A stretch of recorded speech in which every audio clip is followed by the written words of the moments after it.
नमस्कार दोस्तों, मैं सरोज पांडे। अपने भीतर के राम को जगाएंगे, यही है नवरात्रि का 10वां संकल्प। आज के दिन भगवान राम ने रावण का वध किया था, इसलिए दशहरा का पर्व मनाते हैं। लेकिन प्रश्न अभी भी वही है, क्या हमारे भीतर का रावण मरा? अगर हमारे भीतर का रावण नहीं मरा, तो फिर अभी हमारे लिए यात्रा जारी है। फिर हमारे लिए हमारे राम ने हमारे रावण को अभी नहीं मारा है, और अगर मारा है तो फिर उत्सव मनाइए। फिर भी उत्सव मनाइए कि एक पौराणिक कथा के अनुसार, जो संभवतः ऐतिहासिक भी थी, आज के दिन भगवान श्री राम ने रावण का वध किया। यानी कि धर्म ने अधर्म को हराया, सत्य ने असत्य को हराया।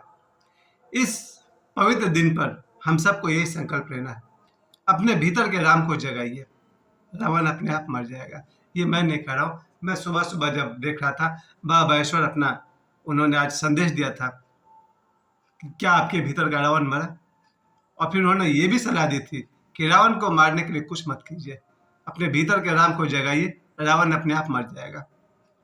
ये बात मैं देखता हूँ कि हमारे भीतर ही हमारा रावण है, और हमारे भीतर ही हमारे राम भी हैं, और युद्ध भी चल रहा है। रावण यानी कि लोभ, रावण यानी कि अहंकार, रावण यानी कि क्रोध। आज हम लोग रावण के व्यक्तित्व को थोड़ा सा और समझेंगे, और राम के व्यक्तित्व को भी समझेंगे जो हमारे ही भीतर है। जैसे हम सभी जानते हैं कि रावण बहुत ही अमीर थे, यानी सोने की लंका थी, पुष्पक विमान था, कुबेर को उन्होंने वश में कर रखा था, जो उनका अपना ही भाई था। इसका मतलब कि रावण एक अमीर व्यक्ति थे। आज का हर व्यक्ति चाहता है कि हम भी अमीर बने, मैं भी चाहता हूँ। लेकिन राम जी भी अमीर थे, क्योंकि राम जी की अयोध्या कोई गरीब देश तो था नहीं। राम जी की जो अमीरी है वो बहुत ही धार्मिक अमीरी है, सत्कर्म से। और रावण की जो अमीरी है, छीनी हुई, झपटी हुई, मांगी हुई। यहाँ तक की कथा तो ये भी है कि सोने की लंका भी भगवान शिव ने माता पार्वती के लिए बनाया था। छल से रावण ने उस सोने की लंका को मांग लिया था। पुष्पक विमान भी रावण का नहीं था, कुबेर का था। यानी कि रावण की जो कमाई हुई संपत्ति है वो छीनी झपटी हुई है, और भगवान राम की जो अयोध्या है वो विकसित है। हमारे भीतर यही अंतर है राम और रावण होने का। एक तरफ रावण है जो बहुत अमीर है, पर अमीर कैसे हुआ? छल से, धोखा से, छीन कर, लड़ाई, कपट, हड़प कर। भगवान राम भी अमीर है, किसी और तरह से अमीर है। दूसरा दृष्टिकोण देखिए, रावण शिक्षित है, वेल एजुकेटेड है, प्रकांड विद्वान है। कहा जाता है कि उनको 6 शास्त्र और 4 वेद आते हैं। इसका मतलब हुआ कि उनकी जो जानकारी है वो किताबों से पढ़ी हुई है, क्योंकि जब जीवन में जहाँ वो माता सीता का अपहरण करने जाते हैं, वहाँ उन्होंने किसी वेद, किसी शास्त्र से कोई कोटेशन नहीं लिया, किया वही जो उनका मन ने किया। यानी कि अगर आपके पास शास्त्रों का ज्ञान है, लेकिन करते आप वही है जो आपका मन करता है, तो बात बिगड़ सकती है। क्योंकि मन यानी कि रावण, और राम यानी कि आपका विवेक। मन और विवेक की लड़ाई है पूरा जीवन। हमारा मन चाहता है कि हम अमीर बने, रावण की तरह। हमारा विवेक चाहता है कि हम अमीर बने, सम्यक दृष्टि से, धर्म सहित। यही मैं बार बार रिपीट करूंगा, आपका मन ही रावण है और आपका विवेक ही राम है। यानी जो समाज से सीखा गया ज्ञान है, समाज से सीखी गई प्रवृत्ति है, उसका नाम है मन। और जो आत्मा के निकटता से जो ज्ञान है वो है विवेक। और हमारे अंदर दोनों है। जब भी हम कोई अच्छा काम करते हैं तो हमारा मन शायद विरोध करता है, आलस करता है कि ये काम नहीं हो, और हमारा विवेक कहता है करो। और जब हम कोई गलत काम करते हैं तो हमारा विवेक हमें रोकता है, और मन कहता है डू इट, करो इसे। हम जब भी कोई गलत काम करते हैं बड़ा आसानी से कर लेते हैं, बहुत मजा भी आता है, क्योंकि मन कहता है करो, विवेक कहता है मत करो। चोरी मत करो, झूठ मत बोलो, अपराध मत करो, बेईमानी मत करो। पर हम विवेक के नहीं सुनते हैं, मन के सुनते हैं। और हमारे भीतर बैठा हुआ ये दोनों, हमारे भीतर जो मन है वही रावण है, हमारे भीतर जो विवेक है वही राम है। विवेक को जगाना और मन मर जाता है। अगर गौतम बुद्ध के धम्मपद का निचोड़ निकाले तो यही है, मन का मिट जाना ही निर्वाण है, मन से मुक्ति ही मोक्ष है। आज ये जो दशहरा का पर्व है, जब पूरे देश में हर जगह जब रावण दहन का कार्यक्रम कल तो यहाँ पाथर्डी में होने वाला है। रावण दहन का कार्यक्रम कल होगा। आज के दिन मान्यता है कि भगवान श्री राम ने रावण का वध किया था।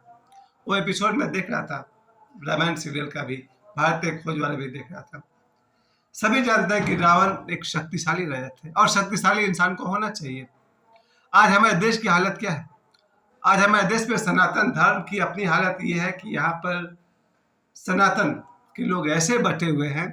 मैं अभी डिबेट देख रहा था टीवी पर, कोई कुछ भी बोले जा रहा है उठपटांग सनातन के खिलाफ, और हमारे जो सनातन वाले हिंदू हैं सुनते हैं, थोड़े बहुत बहस करते हैं, फिर पीछे रहते हैं, कोई कार्रवाई नहीं होती है, होगी भी नहीं। क्योंकि हमारे देश में जो सनातन वाले की सबसे बड़ी कमजोरी है कि हमारे सनातन धर्म में मेरे बहुत सारे दोस्त हैं जो बहुत बड़े गद्दार हैं।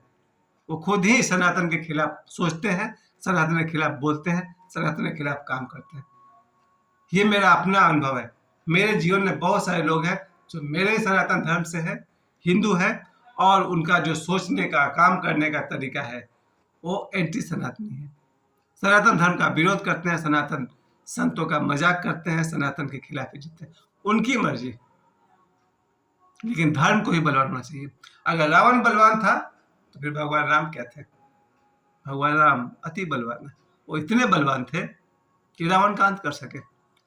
तो मन से जीने वाला इंसान कितना भी बलवान क्यों नहीं हो जाए। इसी भारत में मुसलमान आए, अंग्रेज आए, सबके सब ठिकाने लग गए।